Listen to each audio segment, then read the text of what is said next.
So we have some of the details from the pro-Trump lawsuit filed by the state of Texas with the overall goal of overturning the election results. So now you might have to hold on to something because, boy, this is about to rock the Supreme Court, man, and give Donald Trump the presidency. I'm just kidding. This is absolute garbage. So we're going to go through some of the brief, okay? This is a reply brief to Michigan and some of these other states that are being sued by the state of Texas. Remember, state of Texas is suing Michigan, Pennsylvania, Wisconsin, I believe, and Georgia for their election results. They had the temerity, the gall to go and change their own rules for the way that they conduct their own elections. And so let me read some of this. Some of the stuff that doesn't make any sense. Okay, so now, here's one. In the brief, it says, Texas does not ask this court to re-elect Donald Trump, and Texas does not seek to disenfranchise the majority of defendants' state's voters. Already, that is a ridiculous statement because that's exactly what it's there to do. That would be the result. Again, they're seeking to disenfranchise over 7 million people in certain areas, okay, in these states in order to get an electoral college win. So come on. But hey, do go on, okay, and we're going to both points. Texas asks this court to recognize the obvious fact that defendant states' maladministration of the 2020 election makes it impossible to know which candidate garnered the majority of lawful votes. And which votes would you, as the state of Texas, Ken Paxton, which would you consider to be lawful? Would it just happen to be the ones that voted in favor of President Donald Trump? We all know what the Paxton lawsuit is about, okay? Paxton's in a little bit of trouble. He's in some legal trouble, okay? He's got some problems with his legal briefs, okay? He's looking for a pardon. Okay, he's looking for a pardon. And that's a problem. All right. And so now I have more. Okay. And this is why this is a ridiculous lawsuit. It's part of why there's so much ridiculousness, but also it's based on nonsensical arguments, as we're going to point out. So now in the brief, it says defendant states accept that the public interest factor collapses into the merits and do not seriously dispute the merits. Instead, they warn this court about superintending a national election and future challenges to every election. Although the merits should drive the public interest, neither states nor the public have a cognizable interest in unconstitutional results. And the defendant states are wrong about the impact of acting versus not acting. So that, of course, is a whole bunch of garbage legalese. All right. Basically, what it's saying is that there are few urban centers, right? Places like Detroit, Philadelphia, etc., that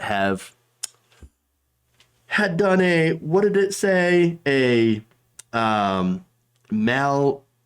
What is it? Now I can't find that word for some reason. But basically, they're saying that these places shouldn't be running these elections the way that they are, and they have done it poorly. In such a poor way as to somehow allow Joe Biden to win the election. And so these urban centers could have even manufactured votes for Joe Biden in order to steal it away from Donald Trump. Yes, maladministration. Those are the merits, of course, this section is referring to. Now, that entire theory is conspiratorial at best. Okay. And so there's no evidence that they were manufacturing these votes for Joe Biden in these cities. These cities are majorly Democratic cities, which were going to go for Joe Biden anyway. And so what you had comparative to the 2016 election, of course, is that you had depressed turnout because Hillary Clinton was a dog shit candidate. Whereas Donald Trump was the anti-establishment candidate, and he lit a zeitgeist among Obama voters, for some former Obama voters, as well as, of course, Republicans and independents that turned out in bigger numbers than the depressed Democrats who, had a pretty blistering primary back in 2016. And we ended up with the coronation of Hillary Clinton, which didn't sit right with a lot of progressives. And so that's that compared to this. Now, after 4 years of dipshittery from the White House, people got sick and tired of it, especially the terrible response to coronavirus, and they threw the bum out, which happens if you're a fucking bum. Donald Trump, he's getting thrown out on his ass, but Paxton and the rest of these Republican ghouls, they're like, no. That didn't actually happen. No, they made the votes for Biden because, look, Biden's not an exciting candidate. Well, what have progressive been saying the entire nomination process? We agree. We agree that Biden is not a good candidate. We agree that he is not exciting. But the majority of people who voted for Joe Biden, guess what? We're not excited about Joe Biden. They just wanted to get rid of your ass. Simple as that. A referendum on Donald Trump. That's what it was about. Okay. And so they, for some reason, can't understand that people don't like this guy and didn't like the job that he did. So that said, getting back to the states, here's what they also argued about one of those, urban centers, okay, that voted in favor of Joe Biden, that they say couldn't possibly have been the case. Oh, my God. They said this: Michigan's election results do not clearly demonstrate the will of the majority of lawful votes. There are too many questionable ballots from Wayne County and systemic violation of ballot integrity protections for absentee ballots, none of which, of course, he could ever prove in court. Why? Because they had a chance to prove it in court, and every single time, their ridiculous claims got thrown out, some with prejudice. And even today, the Supreme Court also rejected a challenge to the Pennsylvania results that have been certified and sent already. But here, there's more from this ridiculous brief. Evidence suggests, what evidence? That Mr. Biden did not win legally. And Michigan admits that it can neither confirm nor deny the lawful winner. That's not true at all. The same is true for all defendant states because the ballots are commingled, meaning absentee ballots, of which they say are not legal. Okay, so understand the difference between legal and in their words, illegal ballots or unlawful ballots are just ones that were late, meaning absentee ballots that were counted days or sometimes days after the election. Okay, and so we knew that there was going to be delays in the counting, that we weren't going to know who was going to be president or who was going to get more votes because of this pandemic that has increased absentee balloting for millions of Americans. Okay, they chose to go and send in their mail-in ballots, which are perfectly legal in many, many states, as well as ballot harvesting in many states, which, again, some Republican states have tried to curtail, tried to cut back on in order to be able to challenge them later on in court to have them thrown out. And so there's more. Texas further argues that because Michigan didn't understand some of their previous allegations, that the allegations must be correct. Michigan says, okay, wait, we don't understand what you mean by these, these questionable ballots, because right now we have certified our results. And Texas looks at that and says, aha, you don't understand our allegations. That means our allegations are true. No, that's not what that means. That's not what that means. Okay? That makes no fucking sense whatsoever. Again, court case after court case, no tangible evidence that there was widespread voter fraud, that there was illegal ballots being cast. None. I mean, were there irregularities? Of course. There are irregularities in every single election that has ever been. That does not mean that there is a fraud. Okay, there's machine errors, there's lost ballots, there's incorrect counts. There's a lot of things that could be attributed to both human and computer error. That does not mean fraud.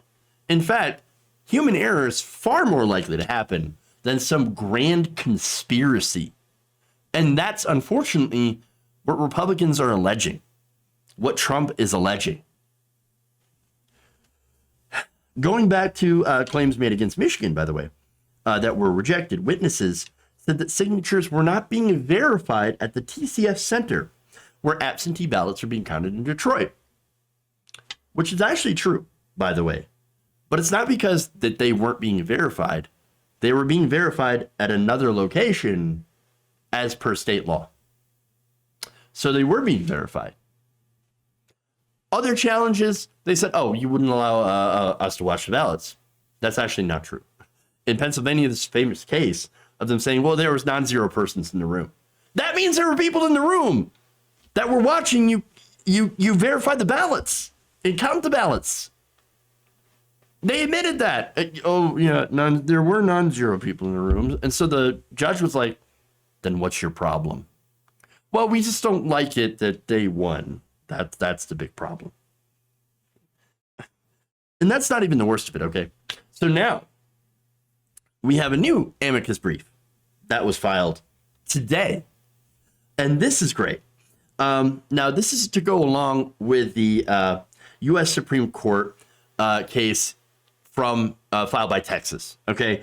And apparently 2 states filed in addition to Texas to support Texas, but these states don't actually exist.